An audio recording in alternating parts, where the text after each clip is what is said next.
साथियों, राधे राधे। उम्मीद है आप अच्छे होंगे।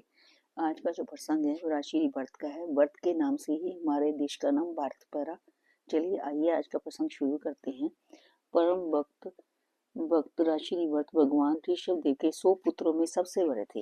इनकी पिता की आज्ञा से राज्यभार स्वीकार कर विश्वरूप के पंचजनी नाम की कन्या के साथ विवाह किया। इसके द्वारा 5 पुत्र उत्पन्न किए। हमारा ये भारतवर्ष तो पहले अजनाब खंड के नाम से प्रसिद्ध था। इन्हीं महानुभाव के नाम पर वर्तखंड अथवा भारतवर्ष कहलाया। ये सब शास्त्रों के मन को जानने वाले और धर्म के अनुकूल बर्ताव करने वाले थे।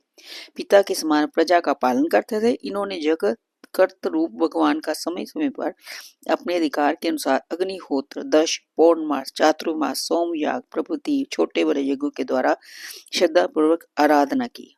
ये यज्ञ से उत्पन्न होने वाले धर्म नामक अपूर्व कर्म फल की सर्वांतर्यामी परम देव यज्ञ पुरुष भगवान वासुदेव के अंदर भावना करते हुए अपनी कुशलता से राग आदि मलों का क्षय करके यज्ञ के भोक्ता सूर्य आदि देवताओं को भी भगवान वासुदेव के नेत्र आदि अवयवों में एकत्व रूप से चिंतन करने लगे। इस प्रकार कर्म की पूर्णता शुद्ध चित्त हुए भारत के हृदय में भगवान वासुदेव के प्रति उत्तरोत्तर बढ़ने वाली शुद्ध भक्ति उत्पन्न हुई और उस भक्ति योग का आचरण करते उन्होंने कई वर्ष बीत गए। तदनंत वे अपने राज्य को पुत्रों में विभक्त कर घर को त्याग कर उलय ऋषि के नाश्रम हरि क्षेत्र को चले गए। वहां विद्याभर नामक कुंड में भक्तों के ऊपर दया करने वाले भगवान अब भी वहां रहने वाले अपने भक्तों को स्वरूप से सांध्य का सुख देते हैं। और वहां गंड की नदी शालग्राम शिला के चक्रों से ऋषियों के आश्रम को चारों ओर से पवित्र करती है। उस क्षेत्र में पूला आश्रम की पुष्ट वाटिका में रहते हुए ऋषि भरत विषय वासना से मुक्त होकर और अंतकरण में वश में करके अनेक प्रकार के पत्र, पुष्प, तुलसी दल, जल, कंद, मूल, फल आदि सामग्रियों से भगवान को आराधना करने लगे। इस प्रकार निरंतर भगवान आराधना करते करते उनके हृदय में भगवत प्रेम की इतनी बार आ गई कि वह उनसे आराधना भी विधि पूर्वक नहीं हो पाती थी। वह भगवत प्रेम में इतने मस्त हो जाते थे, उन्हें क्या करना है इस बात को भूल जाते थे और घंटों भावेश में मगन रहते थे। एक दिन राजा भरत गंड की नदी में स्नान नित्य निमित्त कर्म करके प्रणव का जप करते हुए 3 घंटों तक नदी पर बैठे थे। इतने में वहां जल पीने की इच्छा से अपनी टोली से बिछड़ी हुई एक हरनी आई। उसने जो ही जल पीना आरंभ किया त्यों ही सी के दहाड़ की आवाज आई। वे बेचारी मारे व्यय के जल पीना तो भूल गई और उसने बड़े वेग से नदी के उस पार छलांग मारी। छलांग मारते समय उसके गर्भाशय में से बच्चा बाहर निकल पड़ा और नदी के प्रवाह में गिर गया। हरनी ने भी एक गुफा में जाकर प्राण त्याग दिए। इस सारे दृश्य को देखकर भरत का कोमल हृदय करुणा से भर गया। उन्होंने दया परवश हो उस मातृहीन बच्चे को जल से बाहर निकाल लिया और उसे अनाथ समझकर वे अपने आश्रम में ले आए। धीरे धीरे उस बच्चे में उनकी आसक्ति और ममता हो गई। वे बड़े चाव से उसे खिलाते पिलाते, हस्त जंतु से उसकी रक्षा करते, प्रेम से उसे पुचकारते और शीर को खुजलाते थे तथा सहलाते। ये माया का प्रभाव था। इस प्रकार धीरे धीरे उनकी उस बच्चे में आसक्ति बंद मूल हो गई और उसके पीछे उनका सारा कर्म धर्म छूट गया। वे रात दिन उसी के लालन पालन में लगे रहते। उन्हें की आसक्ति कर्म बुद्धि के अनुरूप में उनके सामने आकर उन्हें धोखा देने लगी।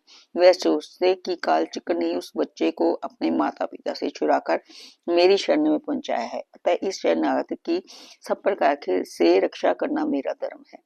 एक दिन वह मृगशाला खेलता खेलता आश्रम से बहुत दूर निकल गया और लौटा ही नहीं। अब तो राशि इसके वियोग में बहुत व्याकुल हो गए, उसे याद कर करके रोने लगे। उन्होंने सोचा उसे किसी हिंस्र पशु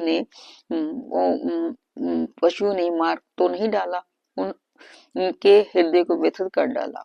इस प्रकार परम में ही मानो हरनी के बच्चे को रूप दान करके उन्हें योग मार्ग से और भगवंत रूप से कर्म से भ्रष्ट कर दिया। अन्यथा जिस राशि ने अपने औरस पुत्रों को अपने हृदय के टुकड़ों अपनी पारण गृहिता पत्नी का परित्याग कर दिया, उसकी एक पोसे हुए हरनी के बच्चे में इतनी आसक्ति कैसे होगी।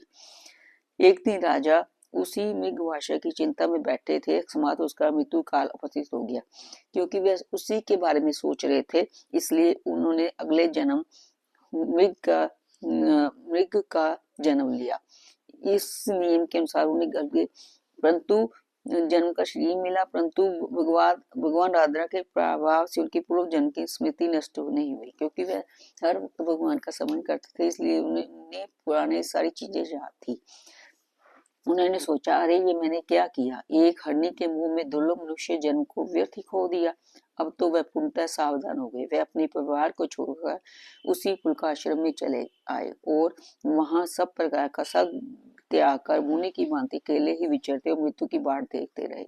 जब मरणकाल निकट आया तब उन्होंने गंड की नदी में स्नान कर उस मृग शरीर को त्याग दिया। उन्हें तीसरे जन्म में ब्रह्म जोनि प्राप्त हुई। वहां वे जड़ व्रत कहलाए और इसी शरीर से मुक्त हो गए। जड़ व्रत जी का चरित्र अन्यंत्र दिया गया है। ये जब भी मनुष्य भगवान को छोड़कर माया के जाल में फंस जाता है तो उसका नीचे ही काल बहुत मुश्किल होता है। अगले जन्म में उसको उसी का जन्म लेना पड़ता है जिसके बारे में हमेशा वह सोचता रहता है। अगर हम भगवान की भक्ति में लगे रहेंगे तो अंत समय हमें भगवान का ही स्मरण हो जाएगा और हमें इस जन्म के चक्कर से छुटकारा मिल जाएगा। साथियों, ये प्रसंग आपको कैसे लगा जरूर बताइए। अगर कोई त्रुटि रह गई हो तो मुझे क्षमा कीजिए। धन्यवाद।